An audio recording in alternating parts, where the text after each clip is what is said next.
오늘은 마지막 시대의 사람들이란 제목으로 하나님의 말씀 함께 나눕니다. 사도는 말씀합니다. 로마서 13장 11절 전반절. 또한 너희가 이 시기를 알거니와. 사도의 이 말씀은 사도가 지금까지 가르쳐 왔고 지금까지 강조해 왔던 것이죠. 그 결과 우리는 이미 알고 있으며 여러 번 듣고 들어서 너무나도 잘 알고 익숙한 사도 바울의 가르침입니다. 그것은 바로 이 시기입니다. 오늘 본문을 원문으로 보면 이렇습니다. 카이투토 에이도테스 톤 카이론. 이것을 직역하면 그리고 이 시기에 관하여 알고 있다. 하는 말씀이죠. 이 문장에서 시기에 관한 헬라어 단어 카이론을 주목해 보셔요. 헬라어에서 시간에 관한 단어가 2개 있는데 그중 하나가 크로노스이고 또 다른 하나가 바로 오늘 본문에 사용된 카이론입니다.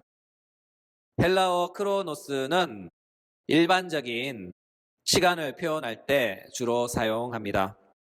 예를 들면 이런 것이죠. 지금은 몇 시다. 지금은 몇 분이다. 또는 지금은 2002년 4월이다. 이런 종류의 시간입니다. 바로 연대기적 시간이며 흐르는 시간이며 일상의 구체적인 시간에 대한 표현들이 모두 다 헬라어 크로노스이에요. 그러나 헬라어 카이로는 조금 달라요. 이 시간은 바로 의미 있는 시간 또는 의미를 지니는 시간을 가리킬 때 사용합니다. 고대 헬라어 용례에서는 이 단어를 크로노스의 흐름 속에서 아주 특별한 의미를 지닌 그 어떤 한 시점을 지칭할 때 사용했어요. 특히 중대한 결심이나 결정을 내리는 시간, 그 지점을 지칭할 때 사용합니다. 스포츠의 예를 들면 이런 것이죠. 프로야구에서 대타 찬스를 씁니다. 대부분 대타의 등장으로 인해 그 야구의 흐름이나 성격이 완전히 달라집니다. 특히 프로 축구에서는 더욱더 그러하죠. 감독은 축구의 어느 한 시점에 상대편에게 결정적인 한 방이나 전체적인 경기의 흐름을 완전히 바꾸려 할 때 선수 교체를 합니다. 바로 그 모든 흐름을 바꿔 그 모든 것을 결정짓는 그 지점, 결정적인 그때, 바로 그 시간입니다. 쉽게 표현하면 이런 것이죠. 신의 한 수입니다. 이것이 바로 헬라어 카이론이죠. 그러나 사도 바울은 구약의 전통을 따라 이 단어를 사용했어요. 구약 성경에서 주로 시간을 나타내는 데 사용된 히브리어 단어는 에트입니다. 히브리어 에트는 본질적으로 하나님과 인간의 만남이라는 관점에서 특별한 시간이라는 의미를 갖습니다. 전도서 3장 1절 범사에 기한이 있고 천하 만사가 다 때가 있나니. 이 구절은 하나님이 정하신 어떤 특정한 시점이 있다는 것을 가리키는 것이죠. 그러나 사도 바울은 이 단어를 조금 더 특별한 의미로 신약에서 사용합니다. 그것이 무엇일까요? 사도의 용례를 추적해보면 이렇습니다. 로마서 3장 25절, 26절. 이 예수를 하나님이 믿음으로 말미암는 화목제물로 세우셨으니 이는 하나님이 길이 참으시는 중에 전에 지은 죄를 간과하심으로 자기의 의로우심을 나타내려 하심이라. 곧 이때에 자기의 의로우심을 나타내사 자기도 의로우시며 또한 예수 믿는 자를 의롭게 하려 하심이라. 이 구절에서 곧 이때에 해당하는 단어가 바로 헬라어 카이론입니다. 이 구절에서 곧 이때는 우리 주님께서 십자가에서 죽으신 때를 가리킵니다. 로마서 5장 6절. 우리가 아직 연약할 때에 기약대로 그리스도께서 경건하지 않은 자를 위하여 죽으셨도다. 이 구절에서 기약대로에 해당하는 단어가 바로 헬라어 카이론입니다. 이 구절에서도 이 표현은 뭔가 우리에게 조금 더 특별한 의미를 전달하는데 바로 정한 때라는 의미를 전달합니다. 로마서 11장 5절. 그런즉 이와 같이 지금도 은혜로 택하심을 따라 남은 자가 있느니라. 이 구절에서 지금도에 해당하는 헬라어도 특별한 의미로서 바로 오늘날을 가리키는 단어로 사용됩니다. 이 모든 것의 요점은 사도 바울은 이 카이론이란 단어를 통하여 어떤 특별한 때인 이 시기에 대하여 우리에게 말씀하는 것이죠. 그렇다면 사도 바울이 이토록 강조하는 이 시기, 이 때는 무엇일까요? 사도 바울이 지칭하는 이 시기, 이 때는 바로 하나님의 시간이자 예수 그리스도의 시간입니다.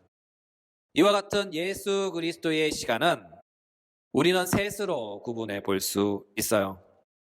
첫째, 예수 그리스도가 오시기 전의 시간. 둘째, 예수 그리스도가 오신 시간. 셋째, 예수 그리스도가 다시 오실 시간입니다. 이와 같은 맥락에서 세상의 시간, 달리 말해서 세상의 역사의 시간도 셋으로 구분해 볼 수 있어요. 예수 그리스도가 오시기 전에 옛 세상의 시간, 예수 그리스도가 오셨던 초림의 시간, 예수 그리스도가 다시 오실 재림의 시간입니다. 우리는 이 시간에 관하여 잘 알고 있는 것이죠. 따라서 사도는 말씀합니다. 로마서 13장 11절 전반절. 너희가 이 시기를 알거니와 한원하면 그는 말씀합니다. 너희는 이 시기를 안다. 너희는 이 때를 이해하고 있다. 우리는 우리가 살고 있는 이 시기에 대하여 잘 알고 있다 하는 것이죠.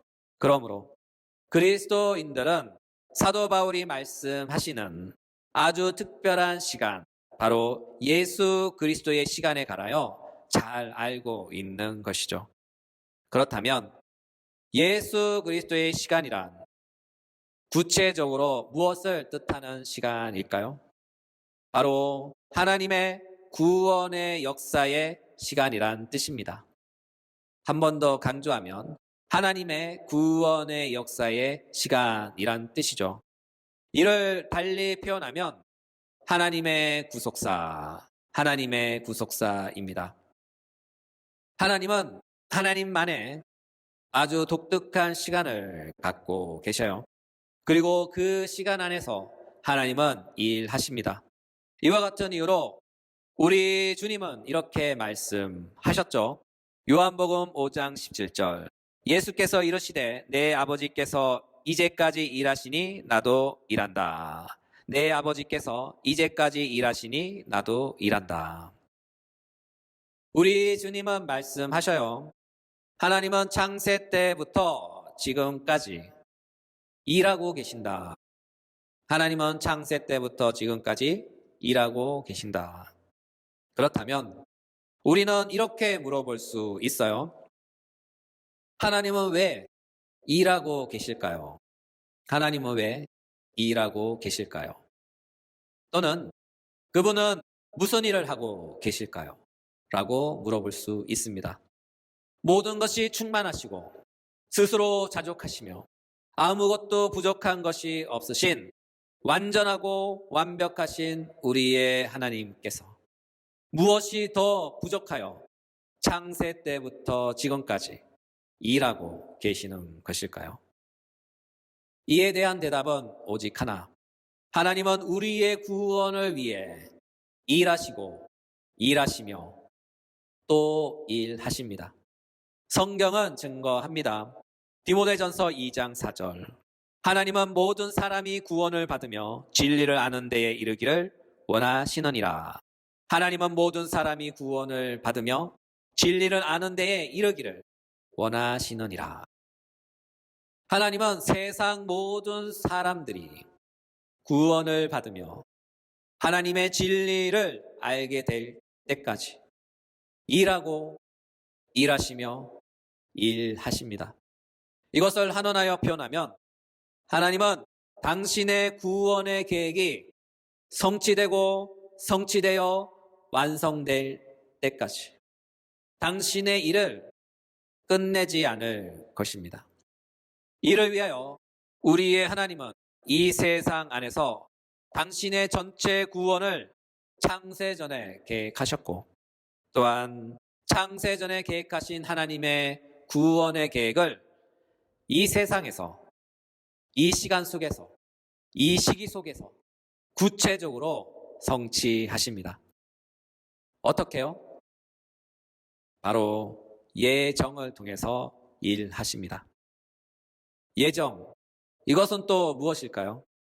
예정이란 어떤 일들이 어떠한 때에 반드시 그렇게 일어나도록 미리 정하셨다는 것입니다.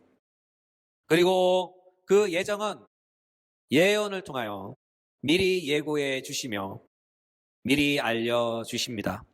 성경은 처음부터 끝까지 이것을 가르치고 있어요. 논리적 순서상 가장 크고 포괄적인 예정과 그 예언을 나열하면 이렇습니다. 에베소서 1장 3절에서 10절. 찬송하리로다 하나님 곧 우리 주 예수 그리스도의 아버지께서 그리스도 안에서 하늘에 속한 모든 신령한 복을 우리에게 주시되 곧 창세 전에 그리스도 안에서 우리를 택하사 우리로 사랑 안에서 그 앞에 거룩하고 흠이 없게 하시려고 그 기쁘신 뜻대로 우리를 예정하사 예수 그리스도로 말미암아 자기의 아들들이 되게 하셨으니 이는 그가 사랑하는 자 안에서 우리에게 거저 주시는 바 그의 은혜의 영광을 찬송하게 하려는 것이라. 우리는 그리스도 안에서 그의 은혜의 풍성함을 따라 그의 피로 말미암아 속량 곧 제사함을 받았느니라. 이는 그가 모든 지혜와 총명을 우리에게 넘치게 하사 그 뜻의 비밀을 우리에게 알리신 것이요 그의 기뻐하심을 따라 그리스도 안에서 때가 찬 경륜을 위하여 예정하신 것이니 하늘에 있는 것이나 땅에 있는 것이나 다 그리스도 안에서 통일되게 하려 하심이라. 아멘. 말씀이 좀 길죠. 말씀은 길어도 이 긴 말씀이 하나님의 구원의 계획의 전체 개요입니다. 하나님은 이것을 계획하셨고 하나님은 이것을 예정하셨으며 하나님은 이것을 예언하셨습니다. 그리고 논리적 순서상 그 예정의 첫 실현이자 예언의 첫 말씀은 바로 이것입니다. 창세기 3장 15절. 내가 너로 여자와 원수가 되게 하고 내 후손도 여자의 후손과 원수가 되게 하리니 여자의 후손은 내 머리를 상하게 할 것이요 너는 그의 발꿈치를 상하게 할 것이니라. 이 구절의 말씀은 아주 중요합니다. 왜냐하면 이 구절은 하나님의 예정의 첫 실현이며 하나님의 예언의 첫 성취이기 때문이죠.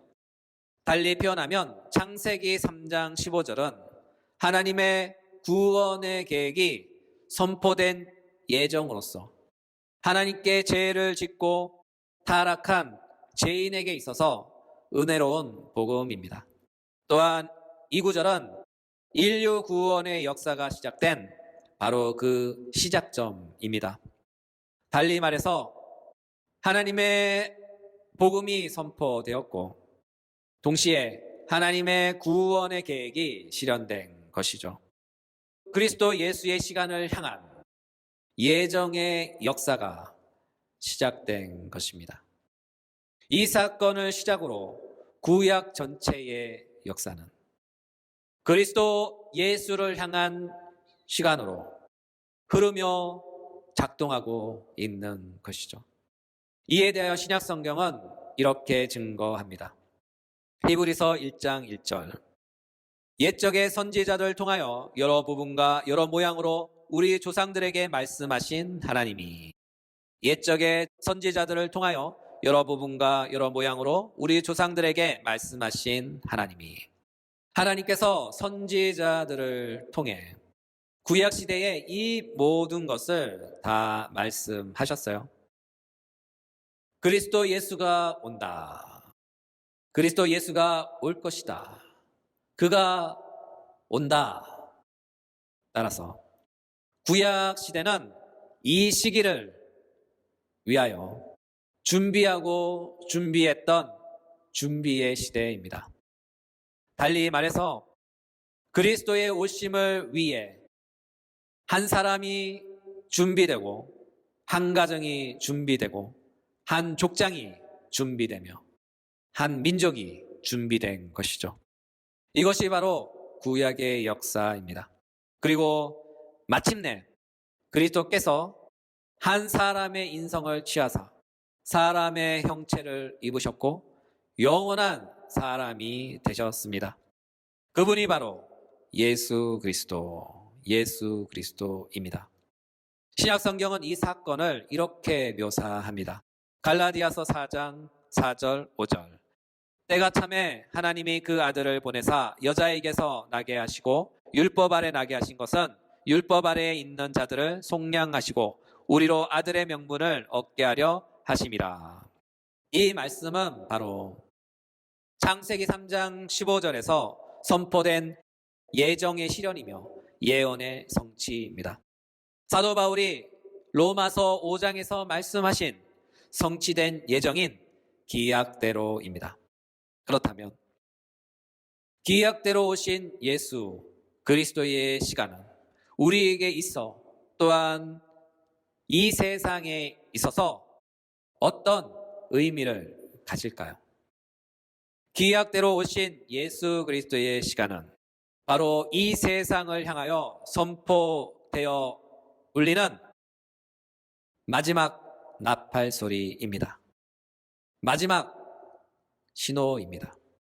한마디로 경고등이 켜진 것이죠. 성경은 증거합니다. 히브리서 1장 2절.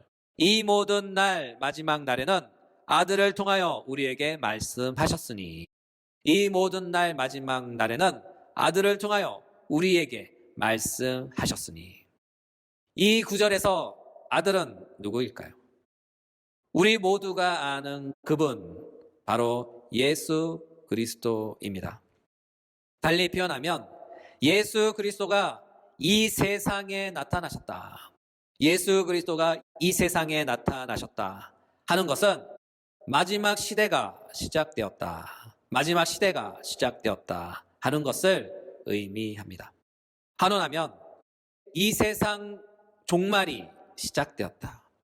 이 세상 종말이 시작되었다. 사도 베드로는 증거하시죠. 사도행전 2장 14절부터 18절. 베드로가 11 사도와 함께 서서 소리를 높여 이르되 유대인들과 예루살렘에 사는 모든 사람들아 이 일을 너희로 알게 할 것이니 내 말에 귀를 기울이라.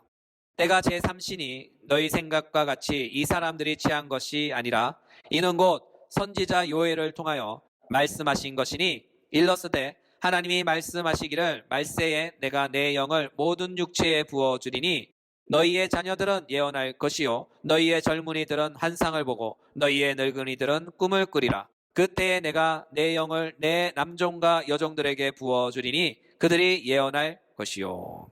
요엘서 2장 18절.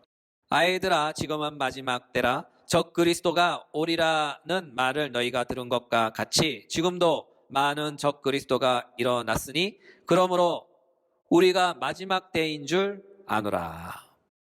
예수님의 직속 제자들인 사도들께서 우리에게 무엇이라고 말씀하고 계신가요? 지금이 말세다. 지금이 마지막 때다.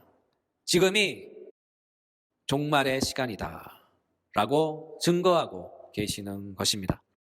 달리 표현하면 예수 그리스도께서 이 세상에서 오셨던 때부터 또한 사도들의 말씀을 들었던 초대교회 성도들과 로마서의 수신자들과 그리고 오늘의 우리들까지 모두 다 하나의 시기, 곧 마지막 시대에 살고 있다는 말씀을 우리에게 주시는 것이죠. 따라서 우리는 알고 있습니다. 우리는 세상 끝에 서 있는 마지막 시대의 사람들임을 우리는 압니다. 그러므로 사도 바울은 세상의 끝에 서 있는 마지막 시대의 사람들을 향하여 이렇게 말씀합니다. 로마서 13장 12절. 밤이 깊고 낮이 가까웠으니 그러므로 우리가 어둠의 일을 벗고 빛의 갑옷을 입자. 밤은 깊고 낮은 가까웠으니 그러므로 우리가 어둠의 일을 벗고 빛의 갑옷을 입자.